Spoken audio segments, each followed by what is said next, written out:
voina chuan asura movie kanen hoanga a movie hi thui vak don lowa episode nga vela ni don ani a movie hi making asura lalaron ni chaudan chanchin ani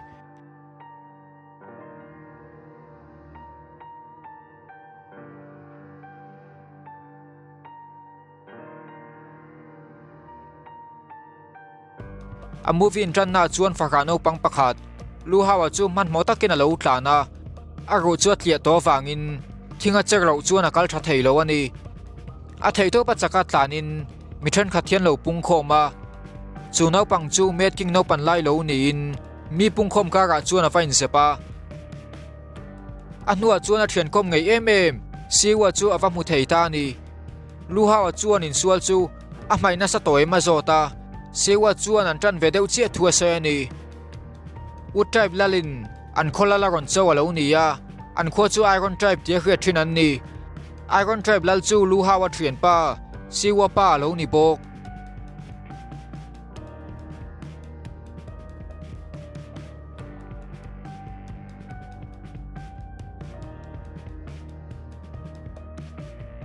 iron tribe lal chu a che thazo ka tanga an kho chuan lo phurin siwa po chuan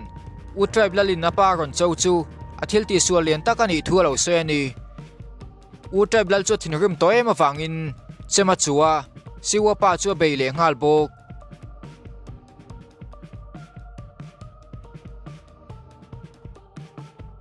ma se beina chu lo bum selin olsam takina lo tlo fu le theya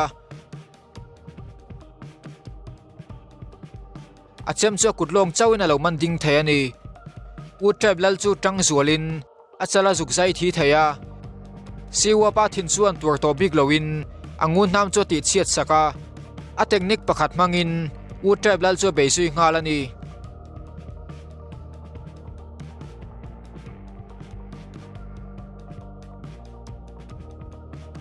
che thaya om to lawa siwa pa chuan a chi pa khai kangin ameal magic mang chuan u tribe lal chu a hal hlum ta ni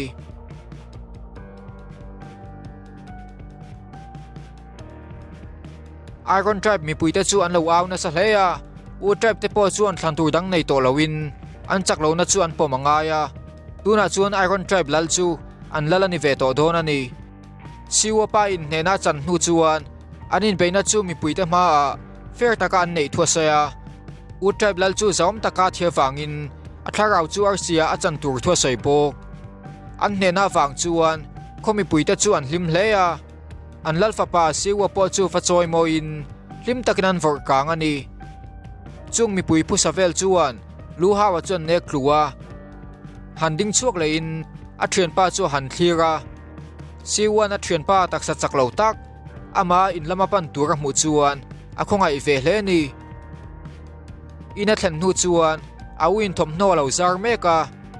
lu hawa akacherna chechunga lo howa mu chuan angai thalo hleya mi in anti boile mi azotani mase lu hawa chuan tuman anti boilo thule ama tlupal ani thuasaya awunaw nu in an lalte in beina chanchin na zo chuan lu hawa chuan phur takin anin sualdan kha soya an kholal ti dan kha zirve chak thuasai bok awunaw nu chuan a ke chu a cher that sak leya an ramlal poche chuan chumi kumchung chuan asura kholal tamtak an hebel le to thule asura sipai sangtel pum khata siam to thuasaya lu hawa chuan kholal chak tak tak ten asura lal poche hnungan zui du mai chu makati hleya mase unaw nu chuan kho pakhat lal le asura lal ta chu anin chak hlei hle thuasaya ni lu hawa na lo khret chuan asura lal pathum zinga pakhat pochia kingku tian hret bok chu chakmela ti hle ni awunaw nu chuan tai mataka inzir turina tia ti chuan khopuya kal thei tur thule an lal pochia pasal tha ani ve thei tur thuase ni chuti lai chuan mithren khathian lu hawa te unaw chu fakha an nia wangin an ron chainom na lu hawa chu minep takani thu an ron se ni awunaw nu chuan lo chanin molne na lo tlana an thu sei chuan lu hawa chu ti hnual hleya asura te chuan mitchak lo te chu engatan man ti lo wang ani kalpo kal tha thei lo ani wangin sipai ni tura piang ani ve lo ani rin thuasaya abedong mela unaw nu ina mu chuan alua khon saka asura diktak chuan engang harsat na le liam na po tur se atop thlenga an bezel thin thua soya luhawa thinrim chuan lo vin letin aunaw nu chuan adin mun chu engtika ma khre thiam lo tur thua soya kalpo kal that thailo wangin midang chuan bol hwang ba ka nen lo thua se ni lungai takena em chu aka aunaw nu chu kal san zui bok luhawa chu in ngai tua fimin aunaw nu ril ruati na chu ein thiam lo le hleya ama ngai tu em thin tu ani wangin ti hlim tuma a theito pa be ve to tumani chuti lai chuan mi than khathiana kalna tura hruen lo thlunga luhawa chu ein pal tu zui bok ama polo ti boy fo thin tu mi pathum hian lo nia chulai mun chu an lalna ni thu soin luhawa alo kal ve wang chuan pakhat chuan a soi sa zui ngala luhawa le aunaw nu chu milak tlak lo tak an ni thua soi bok aunaw nu a soi tel ve wangin luhawa chu thinrim hleya ami chu ron senin chupa chu na takin an hek khlok lop bok ama po chuan makati hleya a chak thut dan chu a kha thiam lo ani a thian te chuan an ron bei ve ngala ma se luhawa chuan a chak na chu mang le thei to loin an pathum chuan an soi sak rona mi pakhatin tianga ron hlapatum lai chuan a thian pa siwa kha ron thlenga asura diktak te chuan rolban lo ni loin an mani aya chakte an ma chonjok thin thua soya rolban lo anga soya wangin luhawa ril ru chu lo na hle ni mi pakhat chuan ron kokin an kholal fapa ani wang chuan siwa chu chapau lutuk lo turin a ron tia inti siang na ni a thlen huna an la soi sak khrap tur thu soin an kal le ta ni a thian pa in rolban lo anga soya wangin luhawa chu lo lungoi lo dewa rolban lo ani lo thu le a ke ro chu a chak lo deu ringot ani thua se ni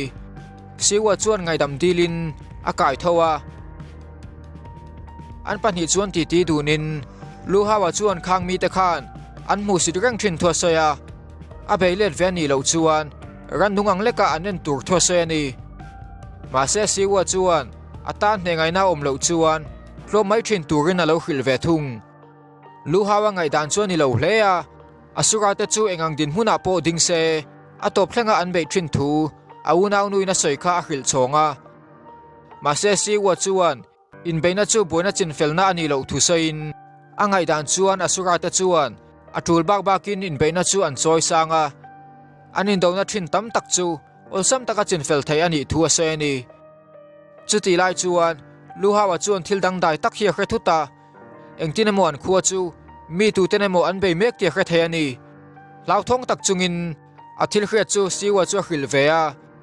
ma se siwa chuan chuti angeng ma khret ve lo thu lo sei thung luhawa chu man mo takin atlan howa siwa chu na zui ve ngal bok khuan va thlen chuan in tam tak chu lo kang towa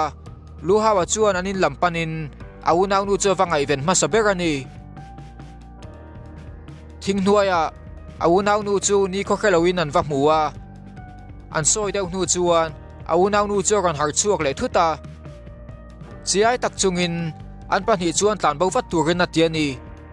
abula chem chu chu ngalin mi pakhat alo kal thu le khomi te chu chanom lowa aron tha vek thu ase ni chung song song chu mi pakhat thil tian ni tian hriat chuan luhawa te thian tun chuan oi haran ti hleya vele khata in pakhat hi tuemo hian aron deng chedota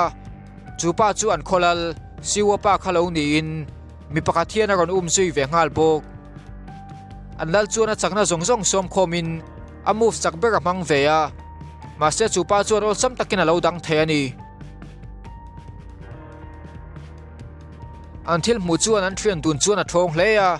an lal ol sam taka hne thei anom chu luhawa chuan makati hle ni apa thilaya mu chuan siwa chuan thinrim takin ava bei veya ma se chupa chuan ol sam taka lo hnek thlokin aban le lam chu chum ngal ani chupa chuan luhawa chu ron pan leya ma se aunaw nu chu ama lo dingin anaw chu lo chan atuma ma se chupa chuan nek khata lo nek klum ngal the ani aunaw nu thilaya mu chuan luhawa chu thinrim hleya a fighting spirit chu ron kang chuakin ama tang chuan awra chak taka ron chuak ani sin ron in thlakin lu hawa chu an khoron be tupa khan alo hnuk meka anu ron har chuakin mun maktaka hian alo hruai ani chupa chuan kokin milak tlak lo takani thuasaya lu hawa chuan tlan bo lo tum ve kham kham po mase chupa chuan ron manin alu chu na takina ben chila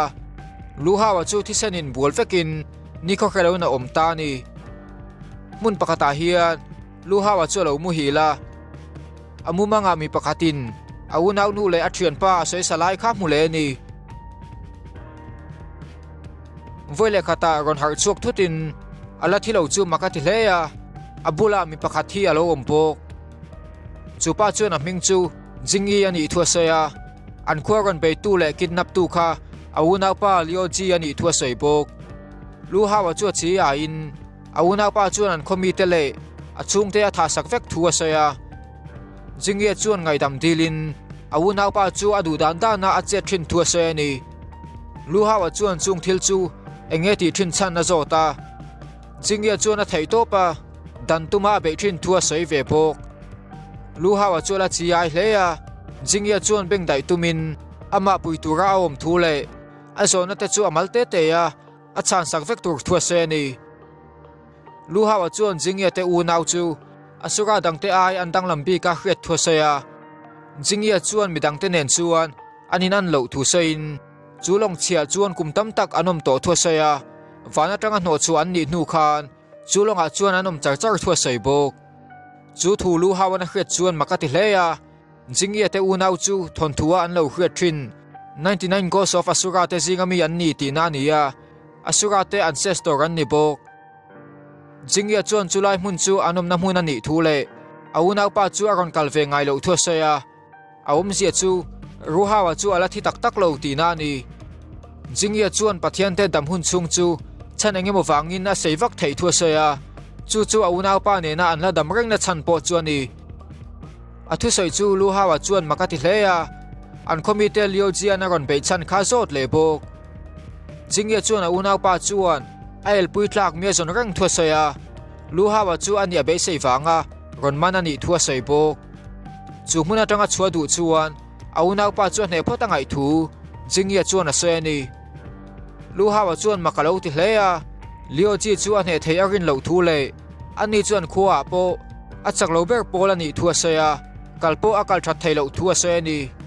mase ke hanen chuan acherna tel lo pon lo thavek to te kha chuaka jingia chuan lu hawa chaklo na chu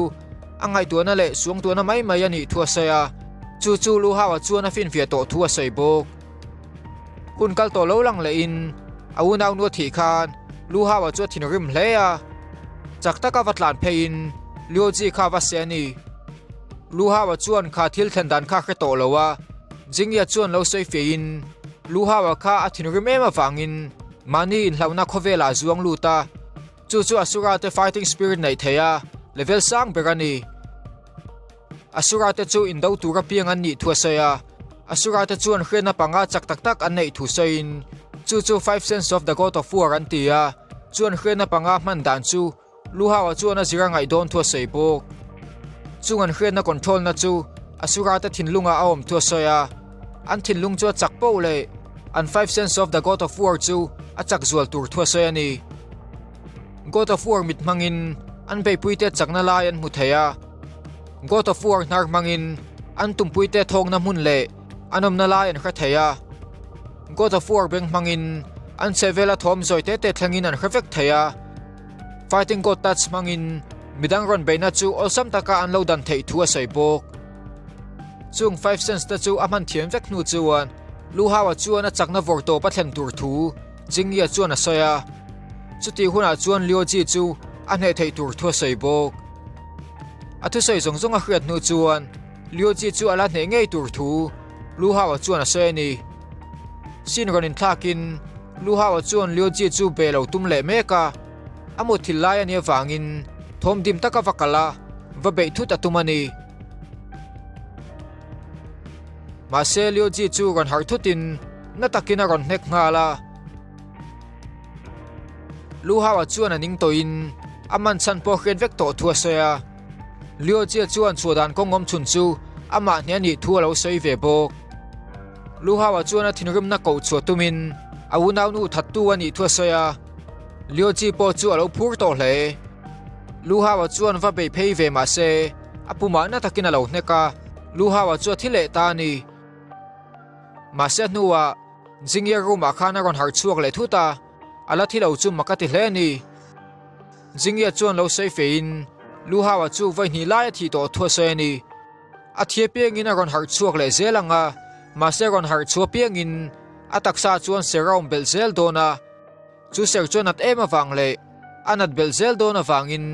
lu hawa taksa chuan ator zolo huna athi tak tak to tur thua se ya lu hawa chu thia ron luak ngalin aser chuan ataksa chu ai fek na hle ni jingya chuan adam chu thei dan chun chu aunau pa ane chawin ani thua se ya lu hawa chu inti pachangin aron tho chuaka athi mai don lo thu sein episode 1 chu top ta ni